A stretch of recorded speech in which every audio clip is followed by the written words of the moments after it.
আসসালামু আলাইকুম রহমতুল্লাহি ওয়া বারাকাতুহু। প্রিয় ভিউয়ার্স, সকলকে পবিত্র মাহে রমজানের শুভেচ্ছা।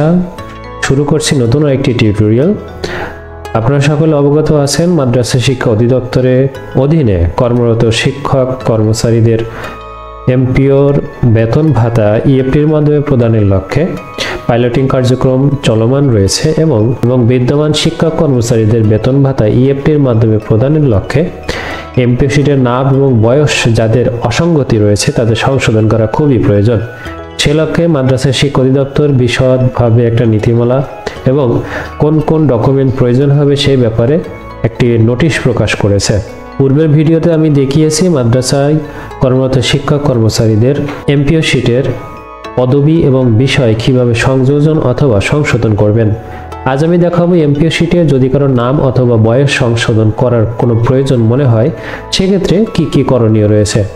সর্বপ্রথম আপনাকে প্রতিষ্ঠান প্রধান বরাবর একটি আবেদন করতে হবে, যে আবেদনে আপনি আপনার বিষয়টি তুলে ধরবেন। দ্বিতীয়ত, প্রতিষ্ঠান প্রধান একটি অগ্রায়ণ পত্র প্রদান করবেন, যেটাকে হেড ফরওয়ার্ডিং বলে। এটা মাদ্রাসা শিক্ষা অধিদপ্তরের মহাপরিচালক বরাবর লিখতে হবে। আবেদনকারী নিয়োগপত্র এবং যোগদানপত্রের ফটোকপি প্রয়োজন হবে এবং ফটোকপি যদি হয় সেটা অবশ্যই প্রতিষ্ঠান প্রদান কর্তৃক সত্যায়িত হতে হবে। আবেদনকারীর সর্বপ্রথম এবং সর্বশেষ এমপিও কপি অবশ্যই সত্যায়িত হতে হবে। জাতীয় পরিচয়পত্রের ফটোকপি প্রতিষ্ঠান প্রদান কর্তৃক সত্যায়িত হতে হবে। জাতীয় পরিচয়পত্রের ক্ষেত্রে যারা স্মার্ট কার্ড পাননি তারা পূর্বের অ্যানালগ যে জাতীয় পরিচয়পত্রটি রয়েছে সেটি ব্যবহার করতে পারবেন, কোনো প্রবলেম হবে না।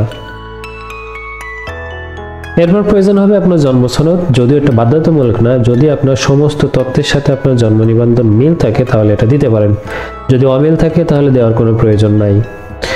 পাসপোর্টের ফটোকপি যদি থাকে আপনি দিবেন, না থাকলে দেওয়ার প্রয়োজন নাই। সংশোধন সংক্রান্ত গভর্নিং বডি অথবা ম্যানেজিং কমিটির রেজুলেশন এটা অবশ্যই প্রয়োজন।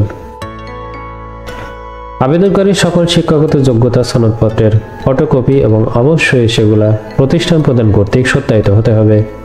দ্য মোস্ট ইম্পর্টেন্ট, 300 টাকা নন জুডিশিয়াল স্ট্যাম্পে একটা অঙ্গীকারনামা প্রদান করতে হবে, যে অঙ্গীকারনামার ভিতরে আপনার সমস্ত বিশদ তথ্যবলী কিন্তু এন্ট্রি করতে হবে। এখন চলুন আমরা একটু দেখি এই কাগজগুলার যে কাগজগুলা আপনি দিবেন কাগজগুলোর নমুনা কেমন হবে। সর্বপ্রথম আপনাকে প্রতিষ্ঠান প্রধান বরাবর একটি আবেদননামা লিখতে হবে, যেটি আবেদনের নমুনা হবে এমন।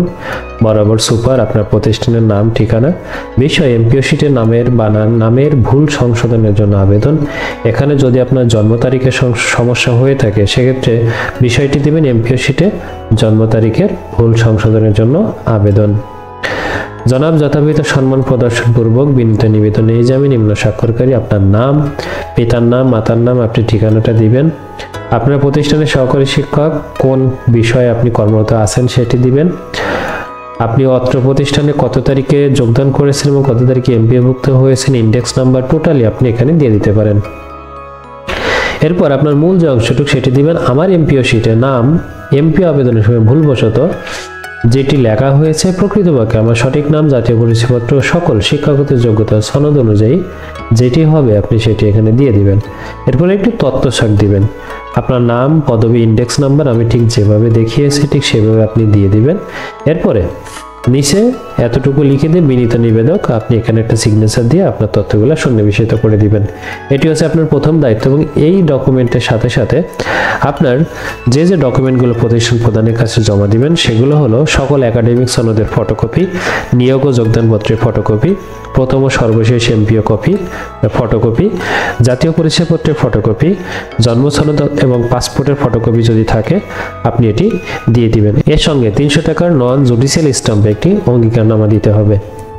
এখন চলুন প্রতিষ্ঠান প্রদান অর্থাৎ হেড ফরওয়ার্ডিংটি কেমন হবে। হেড ফরওয়ার্ডিংটি হবে বরাবর মহাপরিচালক মাধ্যমিক ও উচ্চ শিক্ষা অধিদপ্তর। এখানে আপনি আপনার মাদ্রাসা শিক্ষা অধিদপ্তরটি দিয়ে দিবেন, ঠিকানা দিবেন মাধ্যম যাতায়াত কর্তৃপক্ষ, বিষয় অত্র মাদ্রাসার সহকারী শিক্ষক জনাব আফরোজা পারভিন কৃষি শিক্ষা, আপনার তথ্যগুলো এখানে সন্নিবেশিত করবেন। জনাব, যথাবিহিত সম্মান প্রদর্শন পূর্বক সবিনয় বিনীত নিবেদন এই যে যশোর জেলার আপনার থানা দিবেন, উপজেলা দিন, প্রতিষ্ঠানের নাম দিবেন, সহকারী শিক্ষকের নাম, পিতার নাম, মাতার নাম, ঠিকানা দিবেন, কত তারিখে যোগদান করেছেন, কত তারিখে এমপিওভুক্ত হয়েছেন, ইন্ডেক্স নাম্বার, ব্যাংক হিসাব নাম্বার দিবেন এবং আপনার যে ভুল হয়েছে এবং সংশোধনে যেটা হবে আপনি সেটা দিয়ে দিবেন, জাস্ট আপনার আবেদনে যেভাবে লিখেছেন সেভাবে।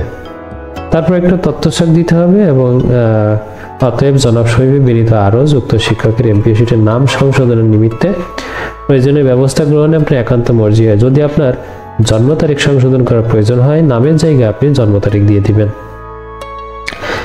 এখানে নামের জায়গায় জন্ম তারিখ দিবেন, ভুলবশত জন্ম তারিখ ভুলটা যেটা বর্তমানে রয়েছে দিবেন এবং আপনার সঠিক যেটি সেটা এখানে দিয়ে দিবেন। এরপরে এমপিও শিটে বিদ্যমান নাম, এখানে আপনি যদি জন্ম তারিখ হয়ে থাকে এমপিও শিটে বিদ্যমান জন্ম তারিখ, এটা চাইতে সংশোধিত তথ্য, আপনি যেটা সঠিক হবে সেটি আপনি এখানে বসিয়ে দিবেন। এরপর এখানে সভাপতির প্রতিস্বাক্ষর নিতে হবে এবং প্রতিষ্ঠান প্রদানের স্বাক্ষর, এবং এটা অবশ্যই প্রতিষ্ঠানের প্যাডে হতে হবে। এখন চলুন আমরা দেখে আসি রেজুলেশনটা কেমন হবে। এমপিও শিটের নাম কিংবা জন্ম তারিখ সংশোধনের রেজুলেশনের নমুনা এমন, আপনি উপস্থিত সদস্যগণের নাম লিখবেন। আমি এতটুকু দেখাচ্ছি না, আমি জাস্ট মূল যে অংশ সেটি যাই। আলোচ্য বিষয়সমূহ অত্র প্রতিষ্ঠানের সহকারী শিক্ষক আফরোজা পারভিন কৃষি শিক্ষার এমপিও শিটের নামের বানান সংশোধন প্রসঙ্গে। এখানে আপনার যদি জন্ম তারিখ হয় তাহলে জন্ম তারিখ সংশোধন প্রসঙ্গে।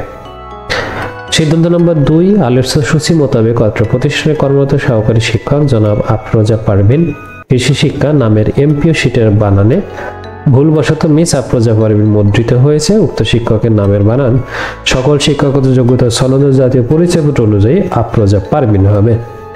উক্ত শিক্ষকের নামের বানান সংশোধনের বিষয়টি উক্ত সভায় সর্বসম্মতিক্রমে অনুমোদিত গৃহীত হলো। উক্ত শিক্ষকের নাম সংশোধনের যাবতীয় কার্য সম্পাদন করার জন্য প্রতিষ্ঠান প্রদানকে যথাযথ প্রক্রিয়া অনুসরণ করে সম্পাদন করার জন্য অনুরোধের সহিত দায়িত্বভার অর্পণ করা হলো। এরপর শেষে সভাপতির সিগনেচার। এমন করে দিলে কিন্তু আপনার রেজুলেশনটি লেখা হয়ে যাবে। এখন আপনার যদি জন্ম তারিখে সমস্যা হয়ে থাকে সেক্ষেত্রে এমপিও শিটের জন্ম তারিখ ভুলবশত যেটা আছে সেটি দিবেন, এরপরে যেটি হবে সেটি দিবেন, দিয়ে যেখানে যেখানে নাম আছে সেখানে সেখানে জন্ম তারিখটি লিখে দিলে কিন্তু আপনারটা হয়ে যাবে। এখন আমরা দেখি অঙ্গীকারনামাটি কেমন হবে। অঙ্গীকারনামা 300 টাকার 3টা পেজ হবে, 100 টাকার করে।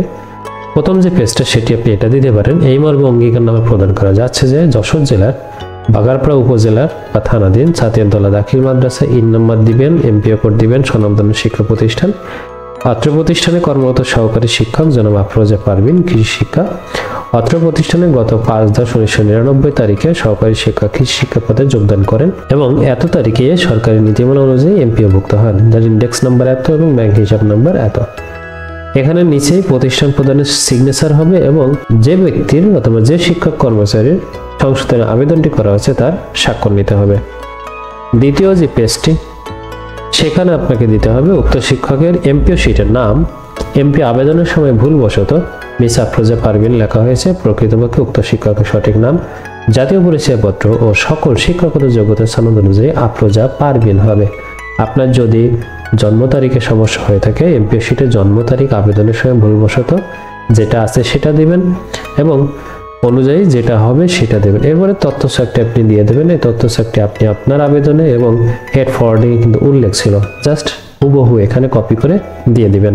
3 নম্বরের পেজে যেটি লিখতে হবে উক্ত শিক্ষকের জাতীয় পরিচয়পত্র, সকল শিক্ষাগত যোগ্যতা সনদপত্র এবং আবেদনপত্রের সাথে জমাকৃত তথ্য পুঙ্খানুপুঙ্খ যাচাই বাছাই করা হয়েছে। আমরা বা আমাদের দাখিলকৃত তথ্যে কোনরূপ অসঙ্গতি পরিলক্ষিত হলে মাদ্রাসা শিক্ষা অধিদপ্তর কর্তৃক আরোপিত যে কোনো শাস্তিমূলক পদক্ষেপ সানন্দে গ্রহণ করবে। এছাড়াও উক্ত তথ্যের ভিত্তিতে নামের বানান বা জন্ম তারিখ সংশোধন করা হলে আমার বা আমাদের কোনো আপত্তি থাকবে না। আপনার যদি নামের বানানের সমস্যায় শুধু বানানটুকু রাখবেন, যদি জন্ম তারিখের সমস্যায় শুধু জন্ম তারিখটুকু রাখবেন এবং প্রত্যেকটা পেজের স্ট্যাম্পের প্রত্যেকটা পেজে আবেদনকারী স্বাক্ষর এবং প্রতিষ্ঠান প্রদানের প্রতি স্বাক্ষর নিতে হবে। এই কাগজগুলো আপনি কমপ্লিট করে হার্ড কপি মাদ্রাসা শিক্ষা অধিদপ্তরে জমা দিয়ে আসলে তারা তাদের শিডিউল অনুযায়ী আপনার এমপিও শিটটি সংশোধন করে দিবেন। এ সংক্রান্ত অন্য কোনো তথ্য জানার থাকলে আপনি কমেন্টে প্রশ্ন করতে পারেন। সকলে সুস্থতা কামনা করে আজকের মতো বিদায় নিচ্ছি। আল্লাহ হাফেজ।